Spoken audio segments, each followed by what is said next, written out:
Hey, everybody. Today, we're going to break down into our own experiences with self esteem, the good, the bad, and the ugly.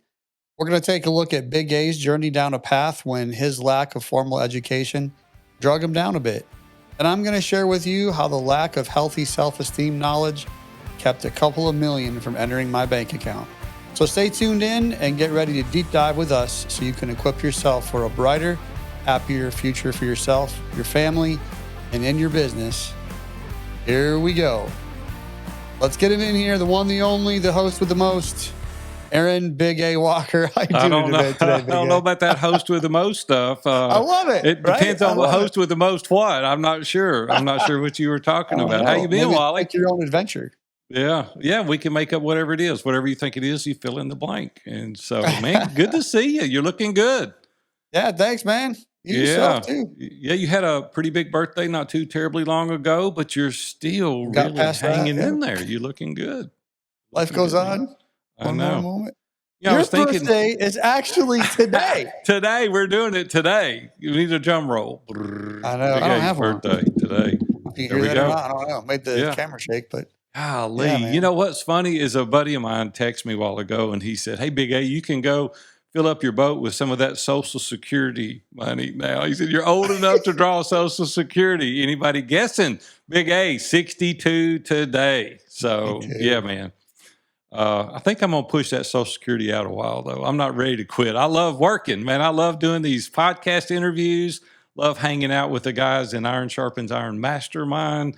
And I'm like, what would I do anyway? Fish and then come home and watch Andy Griffith, and I'm not up for that right now. So I'm going to keep working. Well, We're I'm going to keep glad you're going. not throwing in the towel yet, man. I know you've got a lot to No, give, I and don't know. So yeah, I think I do. And so I'm going to keep doing it until everybody runs me away. But, I was thinking about something, Wally, that actually past couple of weeks been a little rough for me, and I'm not one to get down, like I got to talk myself out of it. But the reality of it is we always said that we're going to make these shows real. We're not going to make them just everything is amazing. I'm sitting on the beach all the time. And the truth is, I've got a couple of family members that's got some illnesses and, Robin and I was going to take a trip a few weeks ago, and we got to Fort Lauderdale ready for this cruise, and we get a phone call right after we landed and said, "Hey, Mom has fallen. You got to get home." And so we turned around, we got back in an Uber, went to the airport, and came home. And so thankfully she's home now. But man, we went through a couple of weeks here that's been pretty trying.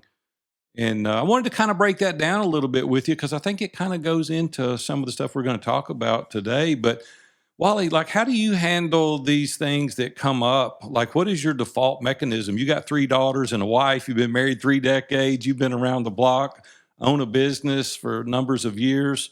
We get sucker punched Mm. sometimes. We get blindsided. It's a left hook. What do you do in the midst of that? Like, obviously, you deal with it, but like, what is your kind of first go to? Like, what? How do you handle that? Yeah. Y- You know, my wife asked me this. Sonia asked me this periodically, and I don't know if I just have a unique personality or what the case is, but I'm pretty much like I don't worry about stuff like that. I kind of Mm, go with the flow.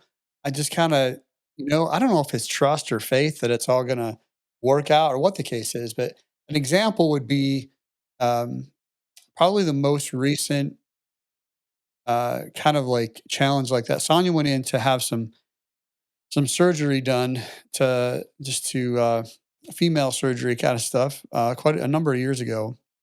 I'd say probably a good 6 years ago. And it's supposed to be quick in and out. And I remember going and she was, I think it was 3 hours in, 3 hours surgery, and she was going to be in recovery for a couple hours, and then I was going to take her home. And I remember sitting in that waiting room, and it's like 4 hours in, and I heard nothing. I'm like, what in the world? I'm starting to ask him questions. And finally, doctor comes out and, that moment, that really somber moment where they like, you know, take you into the quiet room and close the door. And you're like, what is going on? mm. And they basically tell you, hey, we made a mistake. We were in there and we nicked and ended up cutting her bladder. and the doctor that was doing the original surgery couldn't fix it, so they had to call a different surgeon in. All this is going on. I have no idea. And so that, hey, I'm going to go back to my life in a couple of days moment for Sonia in a outpatient surgery ended up in being she was in the hospital for almost a week, and she ended up being like a 6 to 8 week recovery process. And I mean that turned our world upside down for a little bit, and we took it in stride, I think. Um, but man, it was like it was, you know, it was actually a big moment for Sonia in terms of her having to slow down. I think God used it in her life, and she would admit to that, but made her slow down. But that's probably the most recent, like, Sure. what in the world, Mm. just happened moment. And at that time I had the business, I was still running it, and I think I'd kind of gotten it to a place where I was able to have some time and not have to be, chained to my phone and chained to my desk, Mm. and which I was grateful for. I really was. But I had people that came around and helped and supported That's the us, part and I was that was going to nice. highlight right there, what you just said, that really dawned on me. I've got a daughter that's got some health concerns right now. We're working through Mhm. that and have been for about 4 months. And then my mom falls and hits her head. So she's got a brain bleed. We're standing there with the doctor, and he's like, she's on this blood thinner, and that's really serious and that's dangerous. And I'm like scared now. It's like it's Yeah. not just a knot on the head. It's like this is a real thing. And they put her in ICU, and we spend a week in ICU, and then they put her in a step down, and finally, actually today brought her home. And the part that really has dawned on me over the past couple of months as we've been going through this is the amount of friends that we have that have Mhm. stepped up, and they've run errands, they've provided meals. We counted the other day, we've had 15 different sets of friends that have reached out and said, "Hey, don't worry about the meals. We got the meals covered for like the next 2 weeks every Wow. night for my daughter and their children and her husband and for us." And uh, I'm probably spilling the beans here, but your sweet wife reached out to us yesterday and said, "Hey, I got this meal for this occasion that's coming up. Mhm. Kevin and I want to provide the meal," and it just made our day. And so thank you for that, first of all. But man, if we're not building those relationships now, because our first core value obviously is relationships matter most. If we're not building those relationships now, man, what do people do that go through these crisis moments? Because you're going to go through crisis. It's not if, nobody escapes it, right? Life deals us Right. some curveballs. And it just made me so thankful and so appreciative to all the friends that we've built over the decades that came to our aid. And continually, they're like texting and calling and Facebook messaging and emailing, saying, "Big A, what do y'all need? What can we do?" And so, man, for our audience that's listening out there today, kudos to you. Thank you for stepping up to the plate for us and helping us during those trying times. And that's kind of what I wanted to get to before we start this episode is really do an evaluation. Really take note of the friends and the family members that you've got, because a lot of people say, well, I'm kind of in isolation and I don't really have that many friends.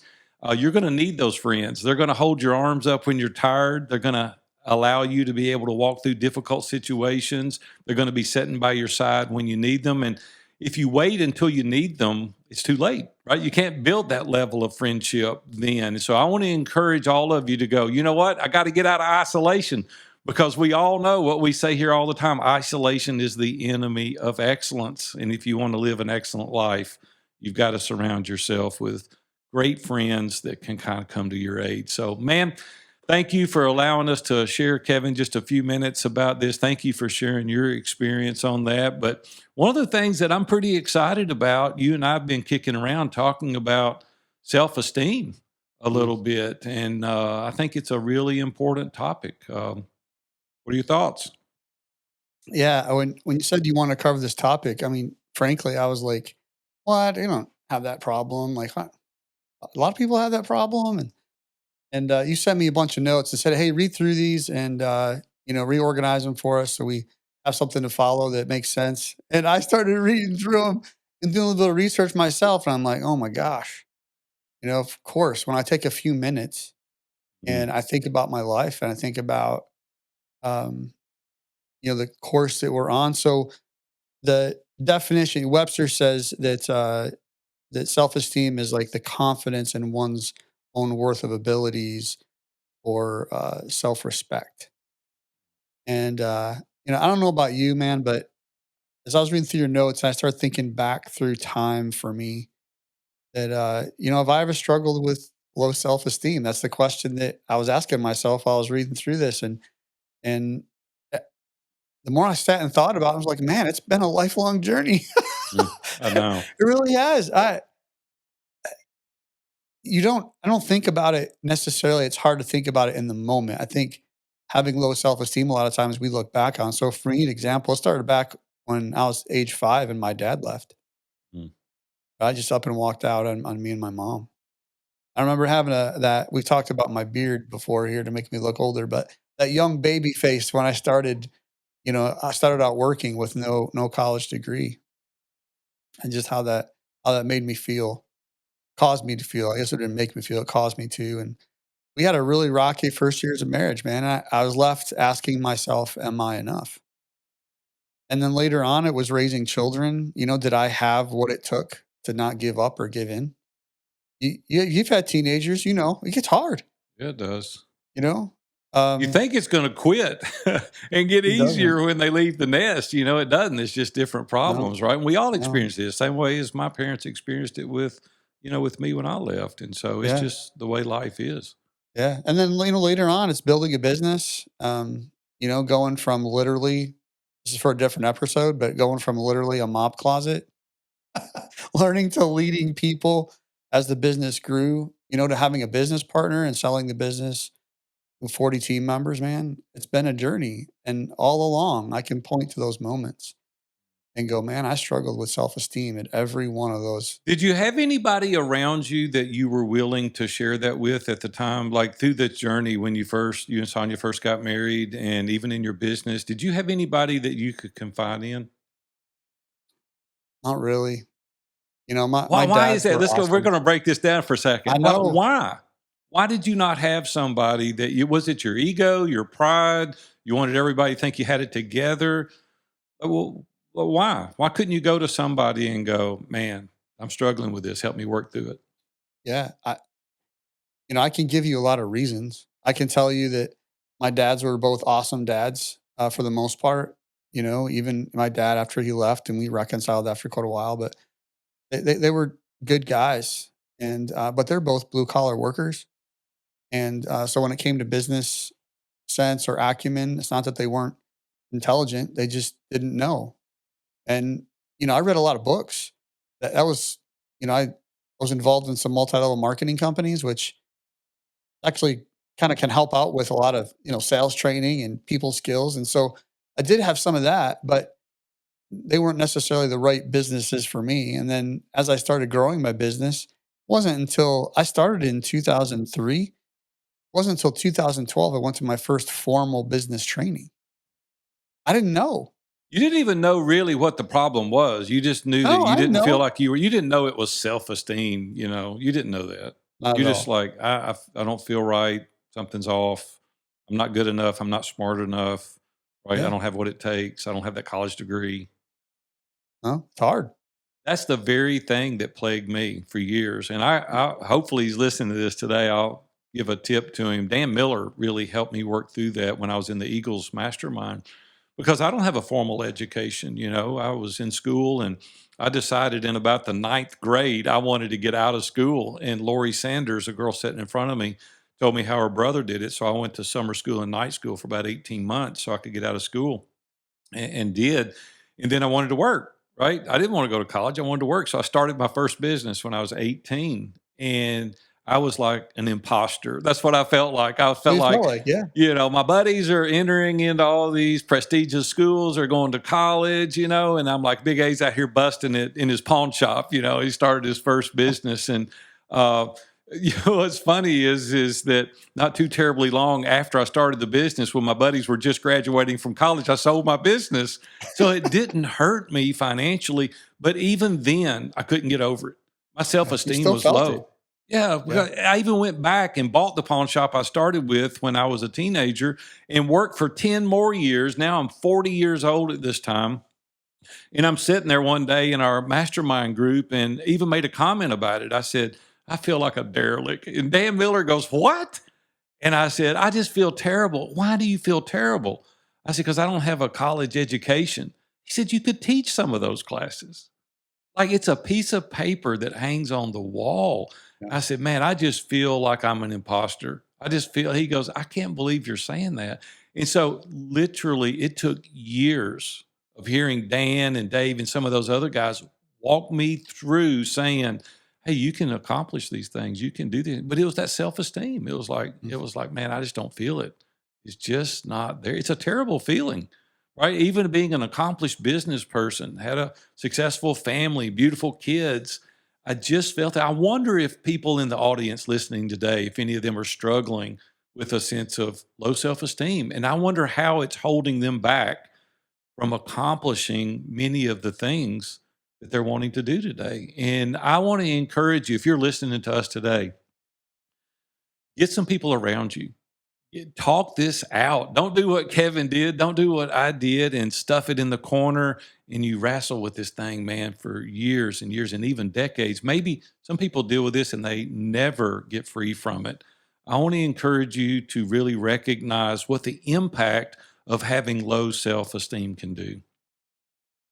So, what are I think about some of the characteristics from myself that showed up. Um, but what are some of the things that you felt?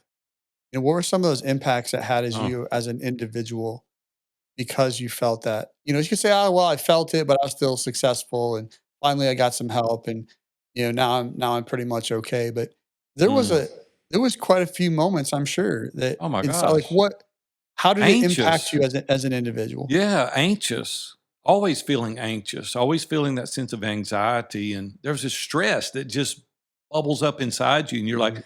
I'm not even sure why. Like, it feels like I'm doing a good job professionally, but this stress, this anxiety, and quite honestly, it's lonely. There's a loneliness that attaches to this because you don't want to expose yourself to some of the people because you're afraid they may ask you something or say something or ask you a question. You don't have the answer for it. So you naturally recoil, right? We're a recluse at that point. We're like, well, I don't want to get out into many social environments. And I'm just, I hate doing this, but I'm going to do it anyway. Like, I felt like I don't want to go to some of these social events because they're going to talk about some things that I can't contribute, and then I'm going to feel dumb. Then I'm Mm. going to feel inadequate. Then I'm going to feel that sense of shame. And it's that low self esteem. And so there's probably a lot of things that I could have done. I hate Kevin. I hate doing this because we said we were going to be vulnerable, and I'm being vulnerable, and I hate it. But I'm going to do it It's because a real I deal. want people to know what some of the things that I sense some of our audience is dealing with as well. You Mhm. feel that anxiety, you feel like an imposter, your self esteem is low, you feel lonely, you feel more isolated, and it just impacts us in every area of life. Now, I thankfully didn't get to this point, but many people do. There's a sense of depression. I mean, Mm. it can kick in at some point, and you're like, man, no amount of money is going to change that until we acknowledge it, till we own it, until we go get help for it. And professional counselors, listen, Floyd Dawson's my hero. He saved my marriage, he saved my life. He helped walk me through this. Dan Miller helped me. The Eagles Group Mastermind did. Guys in Iron Sharpens Iron Mastermind today, still this thing raises its head occasionally. It Mhm. does, even though I've dealt with it and I don't feel it as much as I did, still periodically that comes up. And I've got these guys around me that they say, no, come on, Big A, you got this. And they talk me through it. They talk me off the ledge. And so, yeah, those are the things that I felt. Did any of this resonate with you when you were Yeah, I feeling this? think I've talked to enough guys. I don't know if this happened directly with me, but I think the enemy can use this as well to really create a vulnerability to addictive behaviors. Oh, You know, man. they're Now you're I really in trouble, right? yeah, yeah. I mean, that's no joke, man. Like, what Like, kind of addictive behaviors are you man, you referencing? could go, you could porn, Mm. you could go drugs, you could go alcohol, you could go. I mean, you can be addicted to lying, deception. You know what I didn't realize that I had until Floyd Dawson pointed it out to me, and it was I had an addiction to working. I had an addiction to activity. I Yeah. had to stay busy all the time. It's like, man, I got to see progress all the time. Like I've got to be moving the needle. And that's exhausting. And it was because I was feeling that inadequacy, right? That shame kicked in. And Mm-hmm. it was because I felt like I had to measure up. I had to make up in activity for what I was lacking in self-esteem, right? I didn't have the diploma, didn't have the formal education. I'm like, I'll show all of you. I'll work myself into an oblivion. And man, a couple of times through that time, I hit the wall. I had to Yeah. take some time off. It was like, man, I'm going to kill myself. And so there's different types of addictive behaviors. Fortunately, I didn't get involved in porn or drugs or alcohol or anything like that. But you can get addicted to activity and really work yourself into a bad situation. Yeah. That stuff, those things you just talked about with anxiety and stress and depression and potentially addiction, all of that personally bleeds over into our families and then ultimately into our business pursuits. You cannot keep it separate. There is Yeah. no way. You It can not only try. affects your families, but into your colleagues. The folks that you're working with each and every day. It just impacts every area of your life. It doesn't Yeah. matter what relationship it is; it's going to impact it negatively. Yeah. And we're going to talk a little bit here in a minute about what are some things that, we can do to overcome low self esteem. And, one of those things you've already mentioned is having people around you. And, when I started my business in 2003, and it's a long story for another day, but I ended up with a minority business partner who was 18 years my senior. And he's a good guy. Uh, what I mean by good guys, we had fun together but the thing that because I had such low self-esteem, I didn't know how to manage that relationship appropriately related to the value that we both brought to the business when we took on the partnership. And so, we started out, there's nothing. I mean, start with zero. I start learning in a mop closet and then I moved to the back of my garage. And, one thing leads to another. And then 17 years later, you wake up one afternoon Mm, and, you've got an email in your inbox that that says, "Hey, we might want to buy your business, and by the way, we think it's worth millions of dollars."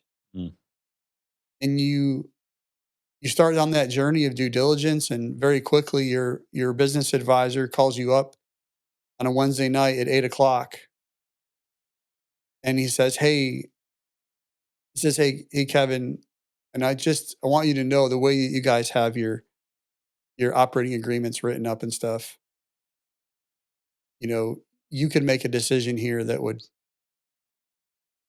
basically uh, put a few more million in your pocket, and it's all based on how it was written in the past and my understanding of that and lack of understanding of that. And to make a long story short, that didn't happen, and it didn't happen because I didn't know what to do in the beginning, so that I could make that confident decision mm. when the rubber met the road. I made the emotional and the spiritual decision correctly, but if I had just had some people around me back in 2005, the outcome would have been the same with the business. I feel very confident in that. But the amount of money going into my bank account, not because it pads my bank account, but because it affects ministry, it affects my family's, my family tree forever, potentially, depending on how that's stewarded. And so I didn't know. One I more reason to have competent advisors around you, right? People that you can, right? 100%. You go out there and make these decisions your first time down this path. Hopefully, you're going to make a good decision. If you look back now, I've been involved with a peer advisory group for 25 years, every week for 25 years. I look back at the years prior to that, at the boneheaded decisions that I made and how long it took me to get to a solid place. And we keep going back to this relationships matter most. It's the people that are around you. Man, take inventory of the people around you. Don't go through this loneliness and isolation and your pride and your ego is in the way, and you won't be vulnerable and transparent with other people and say, hey, I just don't know. Like, I've never been here. I don't know how to do this. And see, you really paid the price. Literally, you paid the price for this education. You're going to learn one way or the other. So I think it would have been a lot less expensive on you if you'd had some advisors in your corner rather than paying the tax that you did as a Yeah. result of not having that. So how do we know, you know, how do we know what are some indicators, Big A, from your perspective Mm.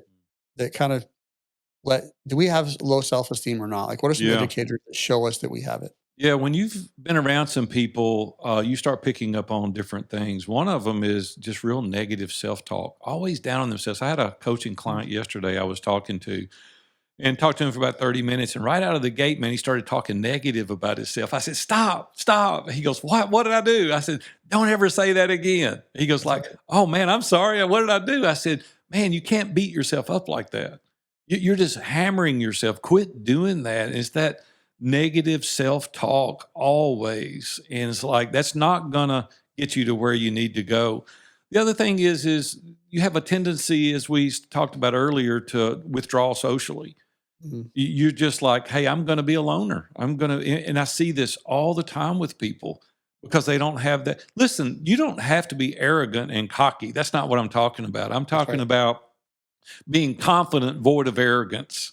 There's a big difference, right, in having high self esteem and believing the confidence that you can do things. Uh, Kevin, I know you and I talked recently about one of the things that really raises its head on this is perfectionism. People that want things perfect. Now, I know I'm kind of maybe scratching a little sore I don't know spot what you're here with you. talking about. I know. So, so how do you deal with that? Because that is one of the telltale signs, right?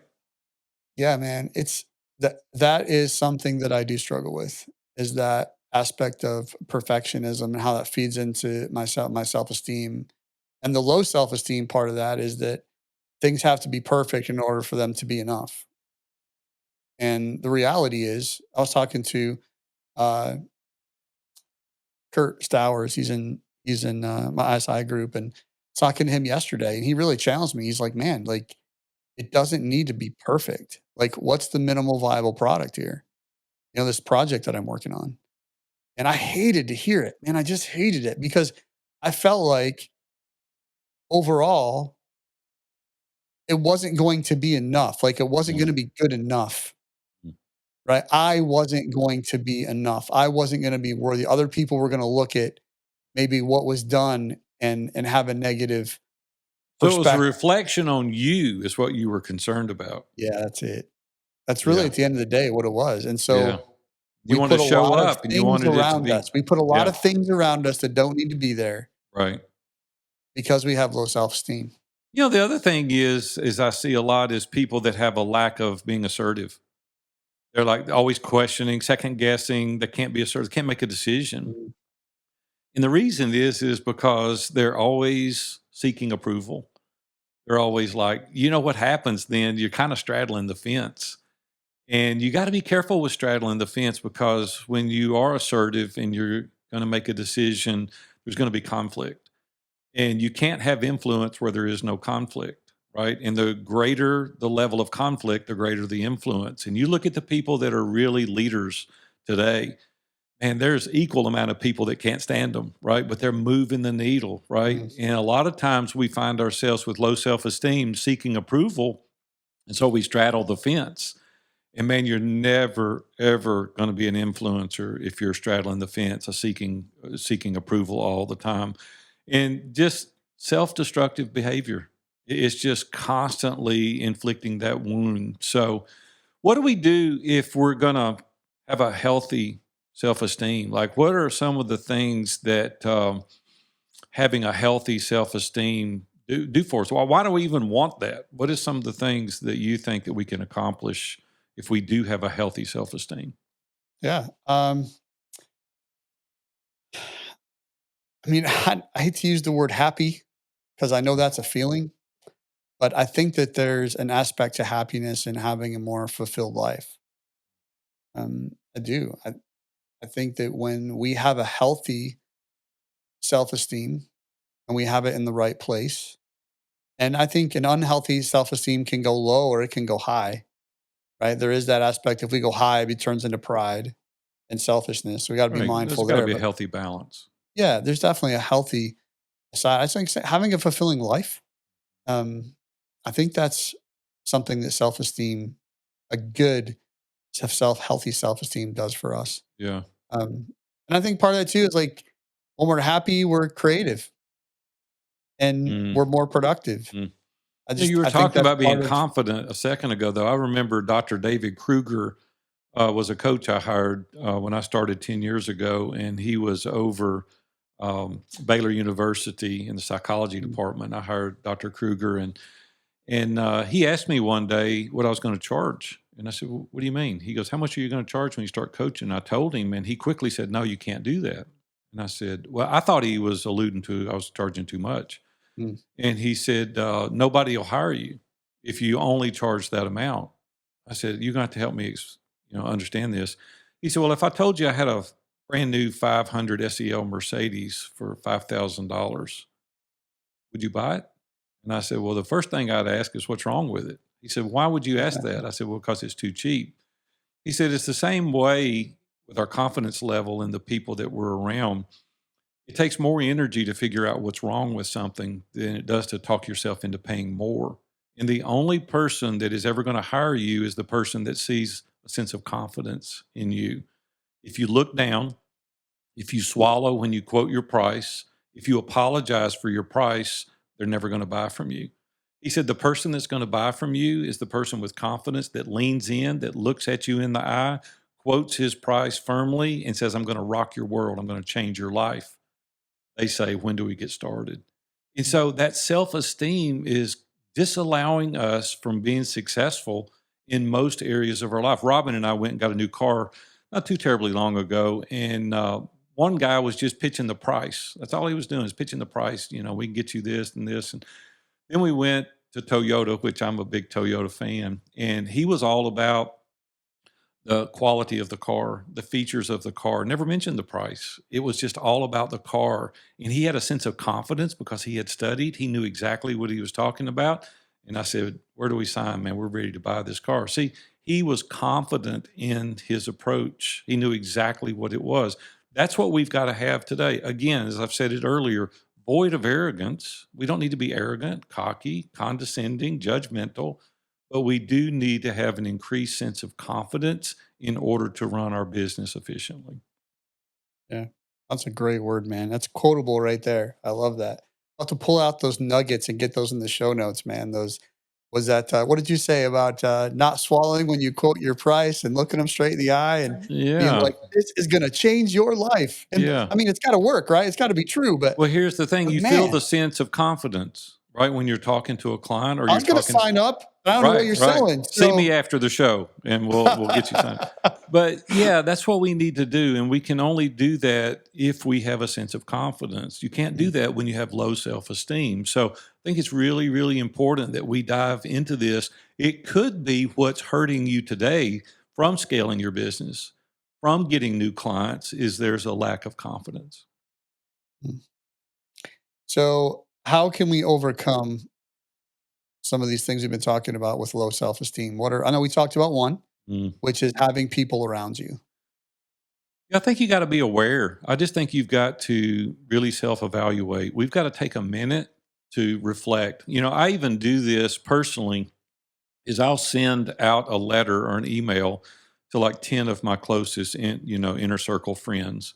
And I'll ask questions and I'll say, hey, how do you see me in this environment? Do I appear to be this? And there's just a list of questions. And man, don't do that unless you want to know the truth. It can really knock the breath out of you, but it makes me self aware. Kevin, you didn't know me then, but 25 years ago, I was pretty arrogant. pretty cocky, quite honestly. Had a little bit of success early, and I began to believe my own press clippings. And a buddy of mine, Alan Lindsay, called me to the side one day. He goes, "You're pretty cocky, you're pretty arrogant, and nobody wants to be around you." And I'm like, "Well, just tell me straight." he, go- he goes, "Man, you can't do that."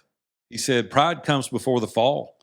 And you've really got to tone this down a little bit. You can be confident in your approach, but you certainly can't be arrogant. You can't be prideful." So I think it's just becoming aware to understand and to know where it is that we're at. And then to challenge negative thinking, even within yourself, to say, is this really the way it is? Even these past couple of weeks, the hard time that I've had, you and I do a one-on-one every week. And so I was feeling pretty low when I filled that out. And I said, I've got to talk myself out of this. And the way I do that is I sit there, instead of sharing with you the one-on-one, all the bad things that was going on in my life, which would have been easy to do at that moment because I was pretty low. I made a list of the top 25 things that I'm the most grateful for. That's right. It completely changed my emotional feeling, completely.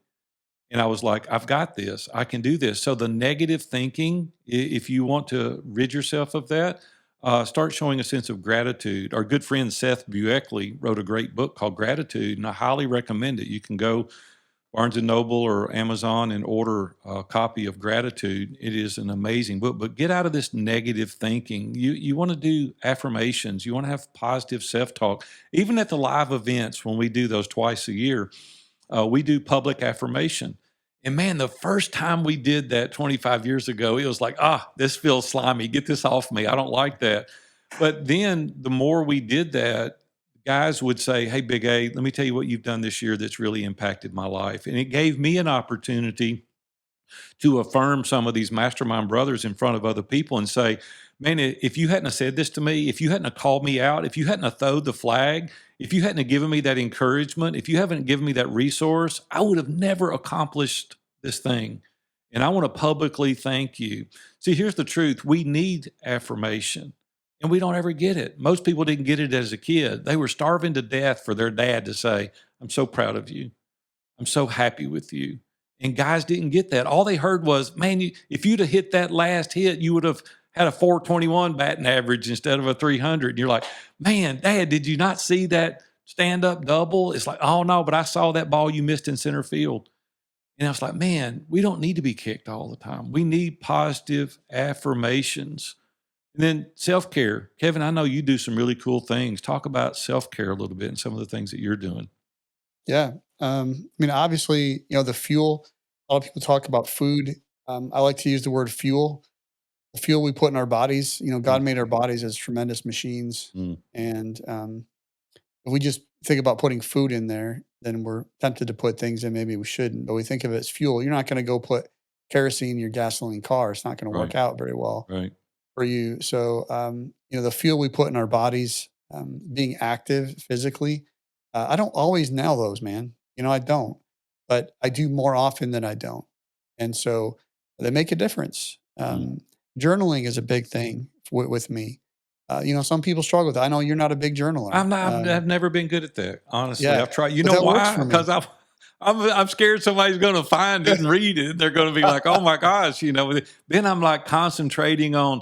I need to make it sound good, and I'm like, man, I just need to be getting the thoughts. That's a place I really fall short. I'm just not a good Yeah, journaler. yeah, but you spend time in your hot tub where I spend time I with a do. pen and I do. paper, I love so my hot it tub. all happens. It The does. outcome is the same, but Sure. for me, putting pen to paper makes a difference in self care, and of course, meditation. What I mean by that is, I'm a believer, follower of Christ, so Right. I'm spending time in prayer and I'm talking with Him and spending time reading the Bible and such, as well as other books This that is like help me. most days, right? Now, I don't know if you do 7 days a week, but I like Yeah, most of the time, this is like starting your day, right?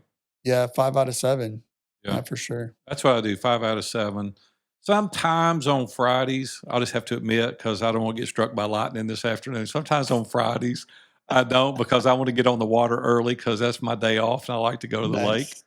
And not always, but sometimes I'll skip out on Friday. But we're not legalistic here. A couple other things that I think that we need to pay attention to that have really been beneficial for me to increase my self-esteem. And one of them is setting some realistic goals and then achieving them. Now you can set aspirational, big, hairy, audacious goals. I do that as well. But it's kind of like Dave Ramsey does the envelope system. We start out with the smallest debt first and that's not the smartest thing to do financially, quite honestly. He does that to get momentum. So Right. we need to have some small goals that we can win. Like we all need a win occasionally. And so I would just say set some goals that maybe not quite as big, hairy, audacious as others, and accomplish that. There's a feeling of like satisfaction that we get out of doing that. And then, as we talked earlier, challenging these negative beliefs and self talk that are around you. Don't allow that. Here's the thing, Wally, I know you're probably like this as well. It's like, I want to know the truth and I want people to be straight up and I want them to call me out and throw the flag and those kind of things. But man, we don't put up with gossip. You can't choose your family, but you can choose your friends. And the people that are around us are edifying, they're encouraging, they're uplifting. There's no getting in the ditch, wallowing in the mud. Like, we don't do that. Like, we've got the same, dozen couples that we've been doing life with now for about 20 years. There's not a couple in that group that lays in the mud, wallows, and just that negative talk. We just, it's like, I'm out. I check out. I'm not going to do that because life's too short to do that. And so you just need to surround yourself with capable, competent people with motivation, people that are encouraging. There again, I realize that you're forced into some relationships that you can't help, that you've got to be in. I get Sure. that. But the elective ones, you need people around you that are positive, that really offer you that support. Yeah, cool. Hey, we're gonna finish up the episode for today, but we're gonna talk about some resources we'll put in the show notes here at the end as well. But I wanna end on a positive note. I know self-esteem can feel heavy, Yeah. right? Because a lot of times it feels negative. And let's just talk for a minute about let's cruise through these. I know we have a list in front of us, so we're not making these ones up as we go. But let's talk run through this list real quick of the signs of high health, like healthy self-esteem. Mm, Like, what is that? What should that look like? A lot of times we look backward and go, "Oh, I got to fix that, fix that." But if I can look ahead, I like that idea. So the first one here was practicing consistent self-compassion. I think we talked about that a little bit. Like, I did. what does overcoming it look like? Right? It's doing the things of self-care and being having a plan. Right. You don't know who said it, but I love that. Hope is not a plan. So y'all walking away today going, "Oh yeah, I need to do some of these things," and you don't actually put something in your schedule, or you don't actually tell Won't someone, happen. yeah, to have some Yeah. accountability. It's very rare that it happens. Right. Um, Right. what are some other ones there about, Yeah. Then what can we look recognizing and forward to? avoiding that self-destructive behavior. I think the key here is recognizing it and doing self-reflection. And I'll tell you, other people don't see you as you see yourself. And I just want to encourage you to go to people that really know you well and say, hey, man, like people, like I'm very forward. I am. I just say it. And Robin often has helped me with this. And she said, everybody can't take your presentation. They're welcome to hear your message, but the way you deliver it sometimes feels very forward and can appear to be condescending. And she said, the truth is, they don't really know you, they don't know your heart. Robin says, you got a good heart. It's just your delivery is not good sometimes. So I think it's recognizing and avoiding these self destructive behaviors.